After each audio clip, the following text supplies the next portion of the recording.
Hello, everyone. So if you have any questions, I know we didn't have a lot of time for questions last week. I am happy to take them now. And I also have a quick tidbit for everyone. So I know we've talked a lot about vitamin D status and how it's important to have enough vitamin D in your blood to prevent infection, particularly when we're talking about things like COVID.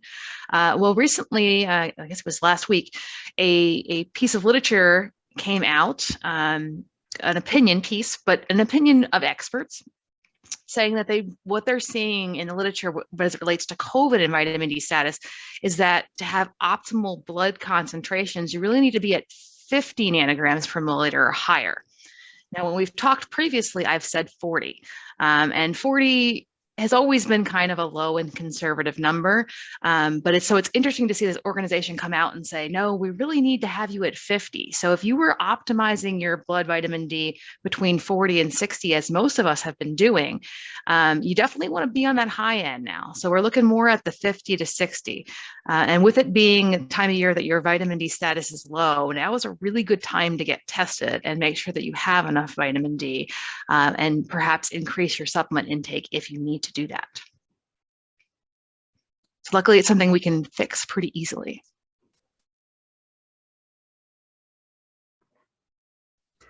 Lee, did you see that article about inflammation in people over 50 and vitamin D? I did not see that article, but I could imagine what it might be talking about. You'll have to send me that, and then maybe I can do a little presentation on it. But yeah, it's really important to get enough vitamin D so you don't have this general chronic inflammation, right? We want to have, when you get sick, you want to have inflammation. It's part of the healing and the defense process, but you want it to turn off. And vitamin D is really important for both of that. It's important for having that productive inflammatory response to things like COVID, and it's important for turning it off at the end, right? We need to go back to our homeostasis, our baseline. And so if you don't have enough vitamin D, it's really going to allow you to have that overwhelming inflammatory response, the cytokine storm that you've probably heard about with COVID. So that's part of the reason that there's this link between vitamin D and COVID, is it's really helpful in preventing that overwhelming cytokine storm response, which is what's really leading to people being hospitalized, right? If you're just getting sick with COVID, you're not getting to that cytokine storm. So that's not that we want people to get COVID, but if you're just getting sick and you're at home and you're safe, not the end of the world. We don't want you to progress to the level that you would then need, for instance, a ventilator. And having enough vitamin D has been shown to help prevent that progression.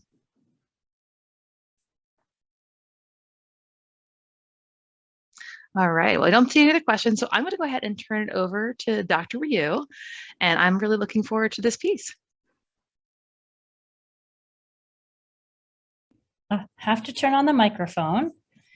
So yeah, it's a pleasure to be with all of you. And what I'm going to do, actually, I was hoping I could just see a raising of hands. Who knows something about Ayurvedic medicine? Okay, so few people, good. Okay, so I'm going to go ahead and give my elevator speech about Ayurvedic medicine anyway. Just as a refresher and in case it raises any questions for anyone. So Ayurvedic medicine is a 5-element system of medicine. The 5 elements are air, space, fire, water, and earth. Those 5 elements combine in pairs to create what we refer to as the doshas. The doshas are what I refer to as bioenergetic systems that affect physiology, psychology, and even one's spiritual orientation, relationships, choice of work, etc. And so air and space combine to comprise vata. Pitta is comprised of fire and water, and kapha is comprised of water and earth.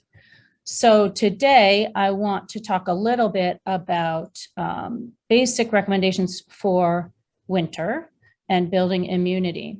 What I will say at the outset is that in Ayurvedic medicine, we always treat the patient's imbalance, but we have to have an understanding of their constitution in order to help us to get to the root cause of the symptoms or imbalance, and also in order to not cause additional symptoms or further aggravate their imbalance, because there are, without understanding the constitution, treatments given for the imbalance can cause problems. So you have to mitigate, you have to balance the two things.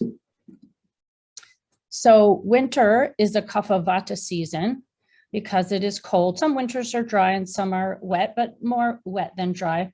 But it's cold, and Kapha is cool by nature and Vata is cold by nature. And so it is that type of season. So being predominantly Kapha in the winter, it leads to sluggishness and stagnation. There's a lot of darkness, which is associated with tamas, which is a different principle in Ayurveda, but which is also associated with Kapha. And so the lack of light is there. And, the tendency for people to exercise less, to stay inside, to isolate to some degree, more so than they would in other seasons. And so we have basic general recommendations for diet, lifestyle, daily routine that are appropriate for winter season and for overall building of immunity. So this is not a COVID specific conversation, but building immunity in general, which is something you want to do in winter and certainly will help with avoiding transmission of any kind of virus. So in terms of diet, basic principles would include eating warm, well-cooked, and well-spiced foods. Some of the spices that so when we refer to spicing in Ayurveda, it's not spicy hot, it is carminative spices, right? Digestive warming spices. So that can include things like cumin, coriander, fennel, turmeric, oregano, basil, tarragon, dill, cilantro, parsley, black pepper. There's a short list, okay? But also on the other less savory side, cinnamon, cardamom, clove, nutmeg. So you see those all in kind of winter foods, and in winter baking, you see, holiday type items do include those spices, and it's for good reason. There's a lot of kitchen table wisdom that's been transmitted down the ages that come from these traditional systems of medicine and end up in recipes and things of that nature. So other good things to eat: soups, stews, nutritionally dense foods to just encourage vitality. You can eat things, winter squashes. So things that are seasonal are typically good for the dosha of the season, good for pacifying that dosha. So winter squashes, root vegetables, dark green leafies, all will encourage resilience, and they're very nutritionally dense. Drinking hot tea throughout the day to warm the body internally, avoiding extreme temperature changes, so allowing the body to adjust naturally from one state of temperature to the next. You can add raw garlic to foods. Garlic is fabulous, antiviral, antimicrobial, antibacterial, antifungal. So if one feels a virus coming on, go ahead and eat a whole bunch of raw garlic. You won't smell very good, but it is great for really staving off viral conditions. What else? Oh, and don't get the pre-chopped kind, okay? You need those volatile oils to be fresh. So you need a whole clove, right? Peel that and cut that. Avoid dairy, heavy meats, sugars, and simple carbs. Now, that's a great recommendation for kapha any time of the year, but as kapha is heavier in winter season, those are additional good recommendations. Avoid sweet and salty tastes, hydrophilic foods. Don't drink iced or cold drinks, no ice cream. All of those things are contraindicated for the season and actually kind of problematic. They can just muck up the works, and any kind of accumulation of toxins in the digestive tract will interfere with immunity. So we would rather not see that. Something like ice cream and heavy meats, they're always going to be more difficult to digest any season. And so we just want to be mindful of that. You need to work with your digestive fire in the winter by eating the largest meal in midday. Avoid dense, creamy, heavy, and smooth foods. Opt for fresh, lighter, more easily digestible foods, and eat smaller, more frequent meals. And I think I mentioned eat seasonally whole foods that are close to source. When I say close to source, it means know your source. Where did it come from? How long has it been sitting around? Nutrients in foods are not preserved forever. So it is important to know kind of how long ago was that food in the ground or in, a part of the animal or wherever the original source is. What's the time frame there? Because there is degradation of nutrients over time. Now, one interesting Ayurvedic recommendation might be spend time with intellectual activities, reading and studying, because a fire in the mind is connected to warmth in the body. So challenge yourself by learning a new skill or a hobby during the winter. In terms of lifestyle, keep the poles of the body warm, so the head and the feet. So hat, warm socks, exercise on a regular basis to counteract overall sluggishness that can set in winter, and also because promoting circulation and cardiovascular health just protects immunity overall. So we don't want to use winter as a time to just kind of like give up on exercise because it's more inconvenient. You know, we need to kind of change up our routine so we can find something that works for us. In terms of daily routine, there are different, so kapha is associated not just with certain seasons, but also a time of life. In this case, kapha is associated with childhood. So because kapha is about accumulation and growth and building, and so it's associated with childhood up until probably the age of 20 or so. But kapha is also associated with a time of day between 6 a.m. and 10 a.m. and 6 p.m. and 10 p.m. So not to further aggravate kapha in the winter, rise around 6 a.m. if possible. And the tendency to oversleep in winter, that does happen to a lot of people. So we do want to avoid that. When kapha is either a predominant part in the constitution or isn't part of the imbalance, we want to discourage oversleeping overall. Okay, kapha can tolerate slightly less sleep than the other doshas, and so certainly not more than 8 hours in this case. I love 8 hours of sleep, so I'm not discouraging that, but I'm just saying not to be overdone by kapha predominant individuals, those with kapha imbalance, or in the wintertime. In this case, eat dinner early, no late night snacks. Okay, now kapha is associated with manda agni. Manda agni means slow and sluggish digestion. So again, we talked about the warming carminative spices, and then there's a compound in Ayurveda that is called trikatu, which is a little spicy, but it does kind of kick the digestive fire into gear.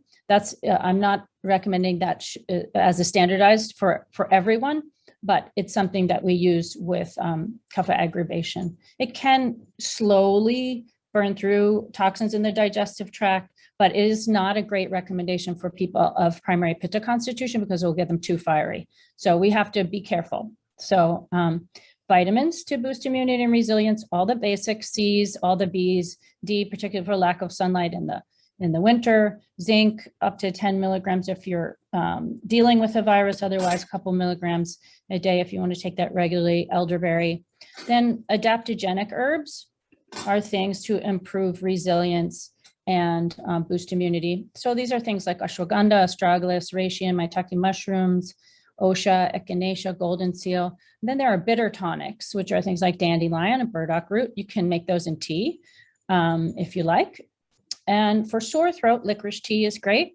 Or there's a lovely thing that you can make that is sort of like lemon, honey, ginger, garlic drink, which is, it really will reduce inflammation in the throat and also tighten up the tissues if there's congestion and mucus and kind of it's astringent. So it will help with that. There are some good things for coughs in the herbal medicine world, but one of the things I like is particularly as it's suitable for children is wild cherry bark syrup for coughs. For congestion, sometimes it's nice to do a eucalyptus steam. So you can just put some essential oil, not a whole bunch, right? So essential oils are very potent. So you go drop by drop, right? So maybe 10 drops in a pot of water. Don't put your face too close because you can burn yourself, but put a little towel over your head, just get in there and breathe in that steam. Of course, the neti pot is fabulous for the winter, is fabulous all times of the year for just overall kind of upkeep of the nasal passages, let's say, but particularly in the winter and particularly for avoiding congestion. The general recommendation for neti pot is like a half a teaspoon of baking soda, half a teaspoon of salt, right? And just warm water, because that will, once the water's warm, that will dissolve. But there's technique for neti pot. It's not totally instinctual. So if you can always ask for help with the technique. And once you get it, you get it. So that's the good news. And then we have a lot of medicated oils in Ayurveda for lubricating the nasal passages. We love oils in Ayurveda. We want all parts of the body to be unctuous and well hydrated. And there are some use of nasal application of medicines and some other systems, but Ayurveda really uses nasya, nasal application of medication quite regularly. For the lungs, there's hyssop or elecampane. For chest congestion, you can do something very basic like an onion and mustard oil poultice applied to the chest. Tonifying teas like red clover and alfalfa both have great mineral and vitamin content. And there's just basic immune building foods that we would typically recommend in Ayurveda. Just a couple examples: dates, soaked and peeled almonds, or ghee, which is clarified butter. And so I kind of just want to give you that overview, and I don't want to go over my time, but if anybody has a question, I'm happy to answer them. And I do see patients through the center, so.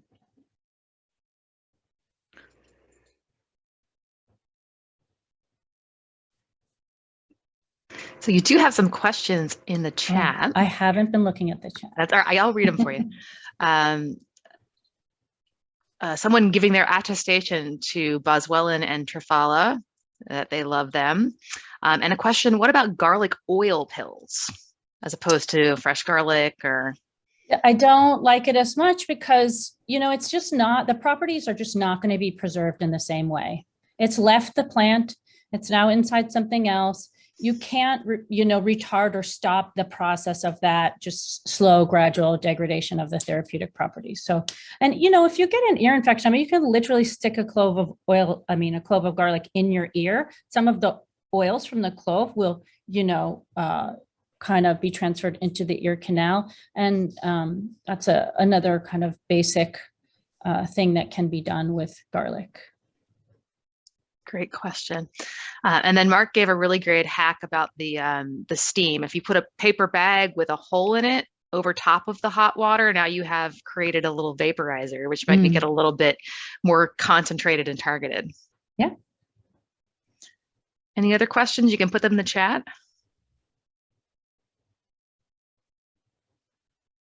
Oh, Sheila, go ahead, unmute.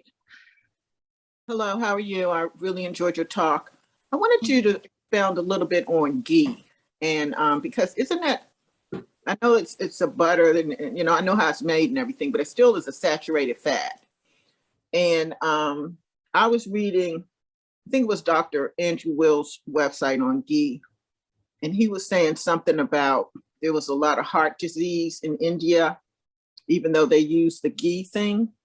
So he didn't recommend on a regular to use that, even though I see it in the health food store, and it's a lot of good talk about it. So could you kind of expound on that for me, please? Sure. Thank you. Yeah, so great question. Ghee is clarified butter. So all the milk proteins have been removed. So it's appropriate for people who are lactose intolerant. And I know there is this, conversation from some people like butter is bad, and, but that is not the view, I'll say, in Ayurveda. The view in Ayurveda is that ghee is, in some ways, it is, a universally kind of admired therapy for a lot of conditions, because it's considered to be really an optimal source of lubrication, particularly for the digestive tract. One of the kind of special properties of ghee, if you will, is that, most oils, not most, but a lot of them are heating, right? So if you add them to, so for instance, I'll give you a therapeutic example. So a pitta type condition that can happen over time is like ulcerative colitis, inflammation of the digestive tract, etc. And so, but then also if you have leaky gut, or there's some kind of permeability, or there's like an inflammation and roughness in the digestive tract, sometimes adding oil to that can stoke the fire. But ghee by nature is cooling. So it provides cooling properties, and it's highly nutritious. Cooling properties, high density nutrition, and lubrication simultaneously. So for that reason, it's really a highly revered substance. In Ayurveda, it's also used for spiritual purposes. People do ghee lamp gazing, right? So that's the same as looking at a candle flame, but it's a ghee lamp. So it's a pot of ghee with a wick inside. And so ghee, traditionally in Ayurveda is can do no wrong. so I'll just put it that way. And I think that we cannot make the leap in logic that ghee comes from India and people in India have cardiovascular disease and ghee is the problem. I think that's really not, the proper application of science. So I think we know that there's so many things that contribute to cardiovascular disease. So I think we probably have to think about that in a slightly more complex way. So I will just tell you, it's not like you want to eat vats and vats of ghee per day, but depending on the constitution. So a kapha type person would be the person, they are very unctuous by nature. And so you would give them the least amount of ghee. And a pitta type person, medium, because with the fire there, you want to, oily. So in Ayurveda, watery and oily are sort of the same quality. So pitta is oily by nature. So you want to have, be moderate. But a vata person who is dry by nature, you can really give them a lot of ghee. You can give them like 3 tablespoons of ghee a day. They could just throw a tablespoon of ghee on their food at every meal. And that would be considered appropriate in certain situations. So I just, we do consider the constitution and balance profile when working with ghee, but ghee overall really is considered to be highly therapeutic. So it's a very, very good. Thank you for that. I would also add that there's exactly the point you're making is there's a lot more to diet than any one element, right? So it depends on the other fats that you're having, right? It's the balance between unsaturated and saturated fat is much more important than the particular amount of any one of them. So I think there's a lot to it. And as long as you're eating sort of a diverse diet with lots of plants and a variety of different oil sources that include the unsaturated fats, I feel like there's a place for ghee for sure. You have another question here. You mentioned kapha in childhood. What is pitta and vata? Okay, so pitta is the middle stage of life. Pitta is associated with achievement and education and being driven and goal-oriented and mastering a variety of things. And that is, the sort of 20 to 50 stage of life, or 55, where we really are very active in our career or building families or working in our community. And so then the vata stage of life is that elderhood, 55 and beyond, where the idea in Ayurveda is that there is a slowing down, there is a more contemplative approach, there is reflection on life well lived, and there is the desire to be not engaged with perpetual activity, but instead to be tending to self-care and things like that. That's good. I find that very helpful personally, because you could sort of visualize as you age the changing of fire and water and all of that in your body. It seems quite intuitive. Mm-hmm. I don't see any other questions. You want to give a last thought? Take care of yourselves. Self-compassion, self-love, self-care. This is in my opinion, the essence. Well, it's the essence of Ayurveda, but it should be the essence of all, forms of healing and understandings of health. So yeah, if you do that, you're on the right track. Great. Thank you so much. And we will turn it over to Sage for our mind-body practice. Hello, good afternoon, everybody. There we go. As you can see, I'm outside right now, and actually, Sage, give me a second to get everything straight on my side. Okay. Because I don't have you on the screen for a second. No worries. Okay, there we go. Okay. So as I was saying, I am here right now at the National Arboretum, and it seems like we've got a little bit of flurries coming down right now. So this should be an interesting forest bathing walk. And let me see if I can just rotate this real quick so that way, oops.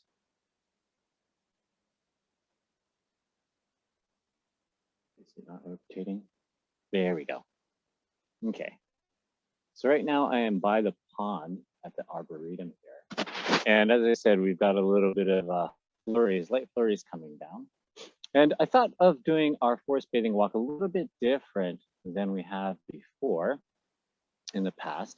So, well, we'll start off as we typically do, just kind of settling in. So if you are sitting down, just get comfortable. You can either bring your focus to a soft gaze or just look out the window or stare at the screen here. And What we're going to do is just kind of take a nice, gentle, deep breath, and then just gently exhale.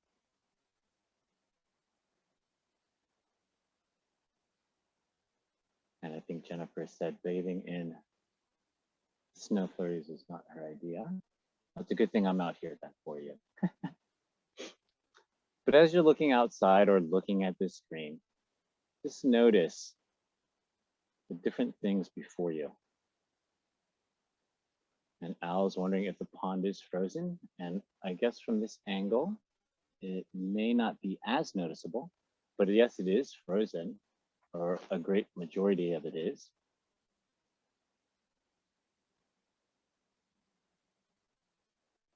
Now, as you're sitting here, you can see the pond before you. Oh, you're welcome, Al. And then the trees. So if you could choose something in the foreground or in the background, and just take a moment, whether again, you're looking at the screen or someplace outside, there's something that catches your eye. I'd like for you to go ahead and outline it or trace it.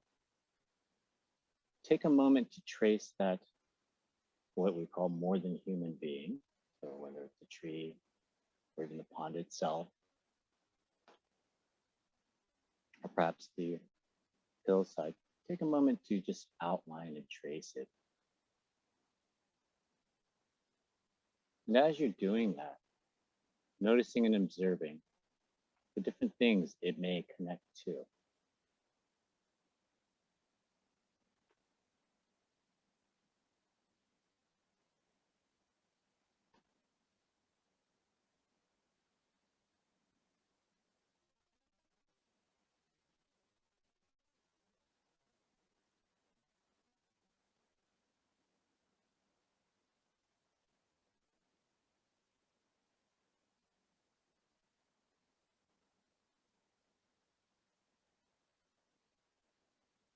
So if you've completed your tracing, I'm curious, what did you notice? What did you observe from that?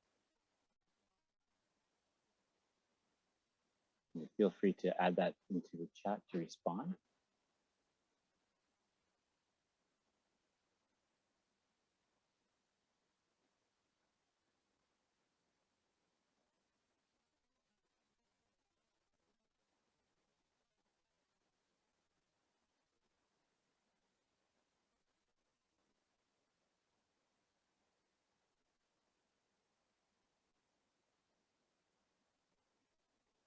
One of the things that I noticed was the log in the distance.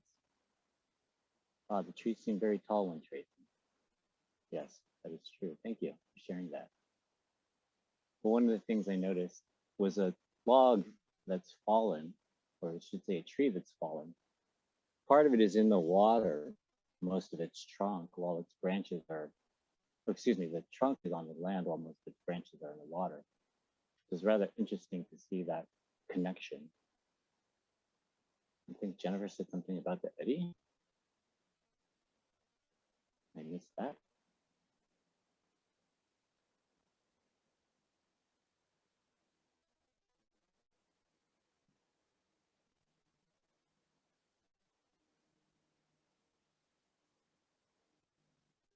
So as I was walking here earlier, one thing I noticed, there's a pond here off to my left, so that is hopefully screen left for you folks. And then off to the right here is a creek bed. And I just thought it rather interesting how these two different bodies of water, as small as they are, as different and similar as they can be, both water, both here on this lands here at the Arboretum, but interestingly enough, they have different, I guess, themes or different personalities, if you will. For example, I'm noticing this pond that is frozen. Perhaps you can see it now, perhaps better as I walk closer.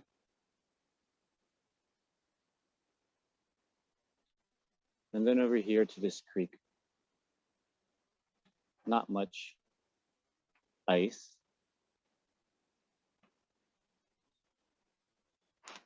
but it is moving. And one thing I noticed also is that even though that this little creek bed is here on the grounds of the National Arboretum, there's still some litter. And at one point, I guess I was in my 20s, had an existential moment and thought about the litter that's in this grounds at the park that I was at, which I think, if I remember correctly, was Rock Creek. I ended up, I guess, doing something to make myself feel better, just more or less collecting trash. And at that point, I guess, that's when I realized, and through the training as a nature and forest therapy guide, is that we have moments of reciprocity.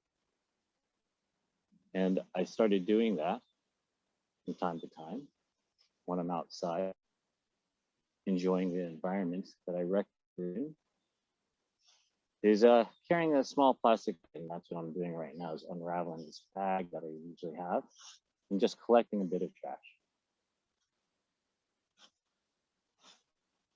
And that bit of, I guess, personal reciprocity makes me feel good, but it also cleans up the environment so all this stuff doesn't go out into the ocean and into the land. So I'm just going to take a moment to do that.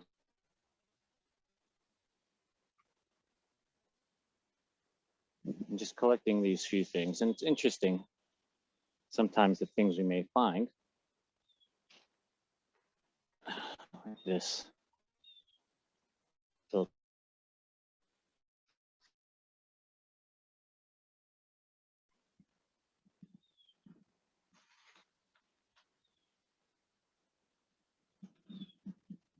but it's things like this and whatever it may be for yourself to make you feel good as in regards to giving back to nature and the environment.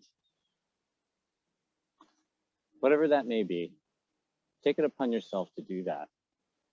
So that way we can still have something, not just for ourselves, but for future generations. So thank you as I take the time to do that. And now we're going to explore the rest of this pond as we move along. And I am definitely going to keep moving because it's getting a little bit chilly out here. Now, as I walk through this pond, let us observe it and notice what it has to offer in this winter time, in this cool weather that we're having. As I slowly make my way through, just observe the pond and what it offers.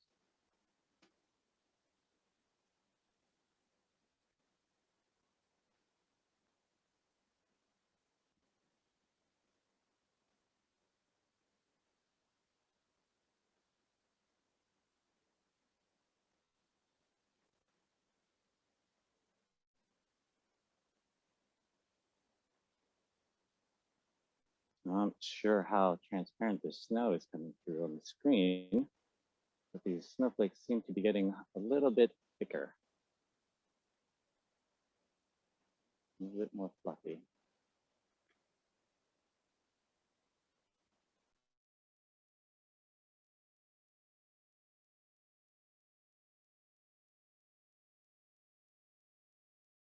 About that.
So I'm curious, what are folks observing or noticing about the pond?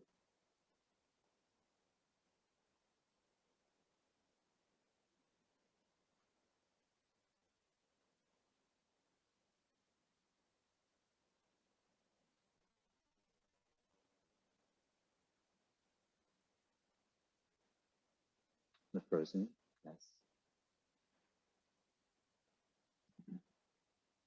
The thing stuck in the ice. Thank you, Jennifer. I don't know if you folks can hear the snowfall here. Ah, the edge between ice and not ice. Yes, thank you, Jennifer. Can you guys hear the snowfall from here? They're like little tinklings against the dried grass and dried leaves.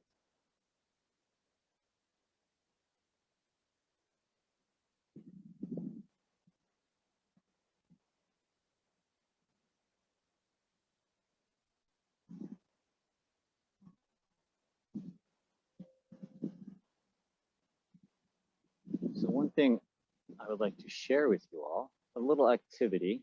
If you ever come across a frozen pond or frozen lake, if you have a small child, even if you're a child at heart, you may find this interesting. I've done this before with my son, and this is always a crowd pleaser wherever it may happen. But grab yourselves a couple of stones and go ahead and skip these stones across the ice.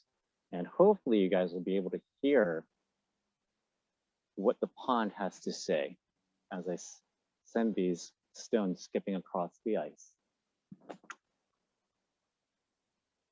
That one probably did not work, so let's try that again.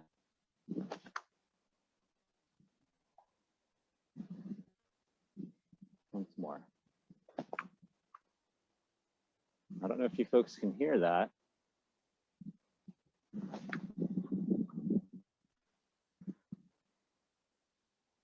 But it creates an interesting echoing, reverberating sound.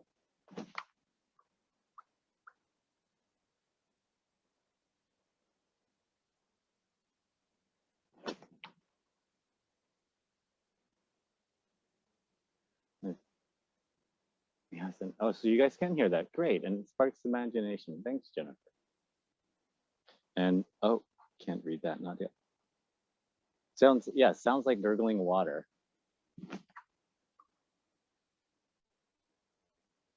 And it's interesting because the thickness of the ice, so closer to where I am along the shore here, you can see as it goes further out, it starts to look like it ripples. And it definitely sounds different on one portion of the ice as opposed to the other. And I think I'm almost out of stones here.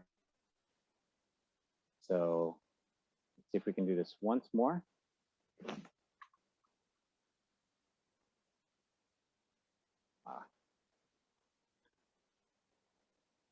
So something to do to keep yourself entertained. How do you skip stones across the ice? The same way you would do it across the water. So the most ideal thing to do would be grabbing a flat stone, hooking it into your finger like so. Let's see, I'm along grass here. So I unfortunately don't have any more. Ah, interestingly enough, here is a flake of brick. So if this were your stone, ideally just hold it like so. So in between the two fingers, thumb and the fingers, and it's resting on my index finger, as you can see, like so. And I'm not sure how this flake of brick will work, but it should be interesting. It seems rather lightweight, but take that. And then what I'm going to do is just kind of whip it and then just release as my wrist kind of goes forward. So if you've never skipped stones, oops, yes, that did not work, a flake of brick. But something to keep yourself entertained, or as I said, if you have a small one, you will find that interesting. So I'm going to continue on our walk around this pond.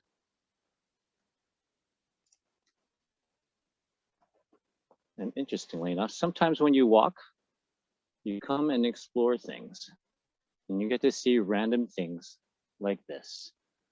I don't know if you can tell, those are a bunch of feathers from someone who is no longer what appears to be with us. And unfortunately, I am not familiar with the type of feathers. They do look like they are black and white, a bit striped. That's interesting. Finding things like this makes me wonder what type of bird that was, but also makes me wonder if this is someone's usual dining spot, or if this was someplace for them to just kind of grab and go, if you will.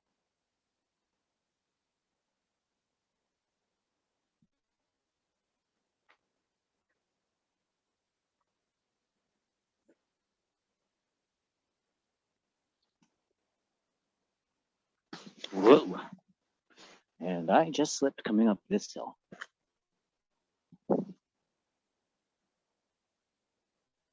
One of the things is in regards to going out walking in the snow, things may be a little bit slippery.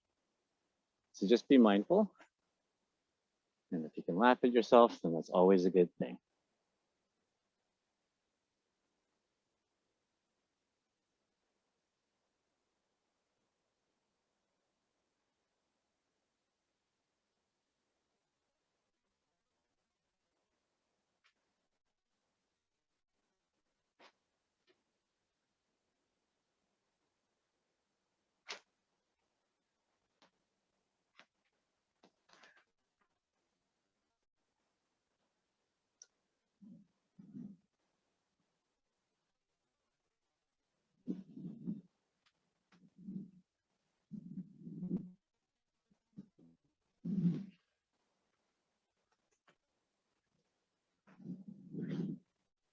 And it looks as if the snowflakes are getting more fluffy as I walk.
Thank you, Jennifer. I'm glad you love that view.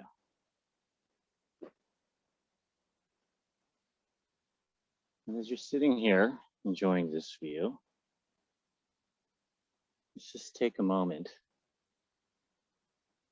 to collect ourselves once more.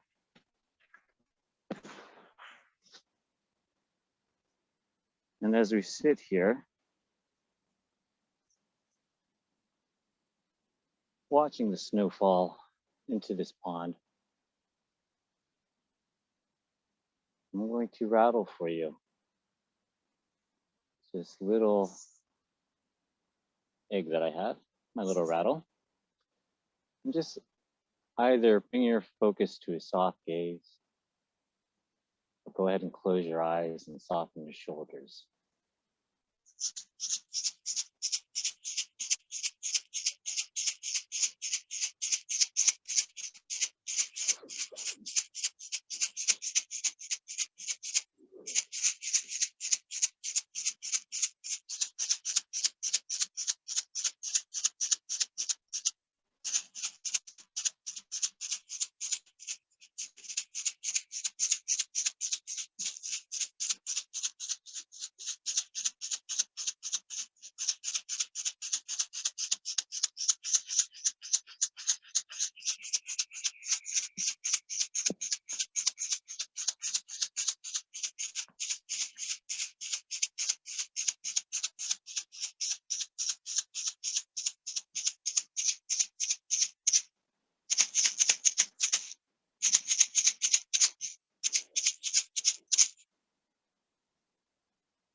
Well, thank you everybody for joining me for today's forest bathing walk.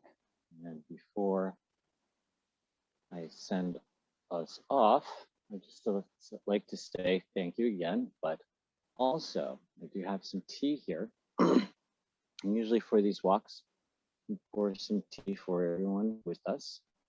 But since we are apart but yet here, I offer this cup of tea and invite anybody to share a few words, if they would so care to do so, to make this forest bathing walk complete for you. So you can go ahead and either, well, I guess go ahead and put it into the chat if you'd like to share. Monica says, lovely when I walk. Thank you. Tea toast, my favorite part. Thank you, Al.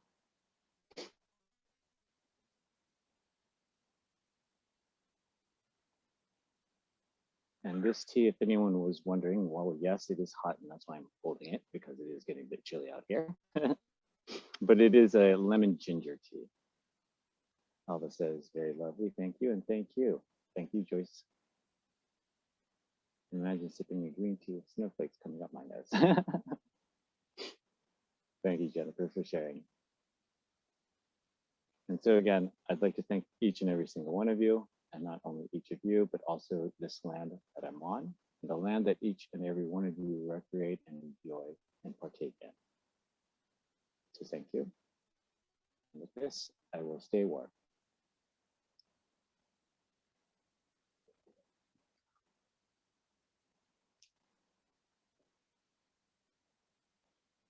Ah, drinking lemon ginger also. Awesome, thank you. Nice to know that. See? Thank you for giving me peace of mind. You're welcome. The Curious Nature rating. Oh, Monica has hibiscus tea. Lovely. And you're welcome, Curry. I think I saw Mikhail, so you're welcome. You're welcome as well.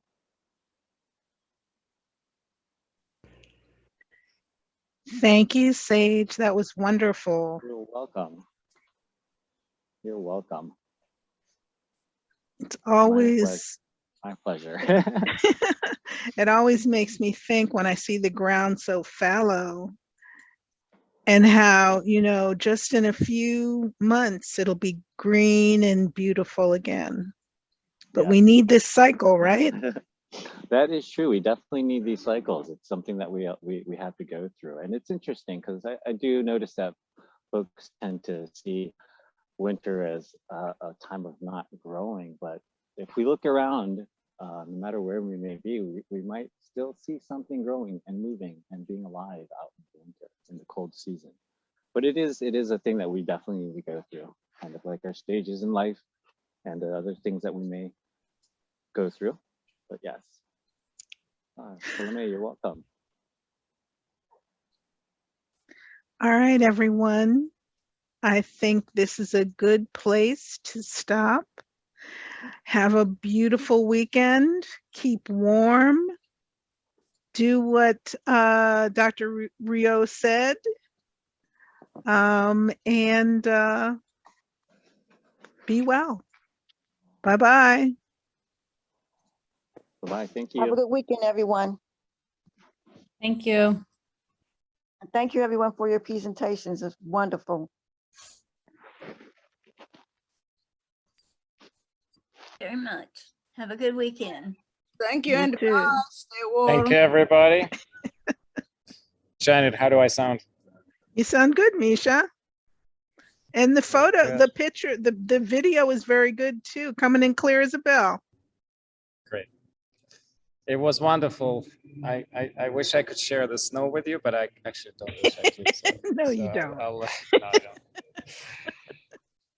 All right. Is there anything you want to say, folks, before I end the meeting? See everybody next Friday. Stay safe. I know I didn't really get to speak today. There were some updates that Janet found that I needed to share, but it gotten too complicated here. So I'll do it next week. But it was wonderful to listen to Jennifer, and of course Sage always makes this meeting so unique. Thank you, everybody. Stay safe.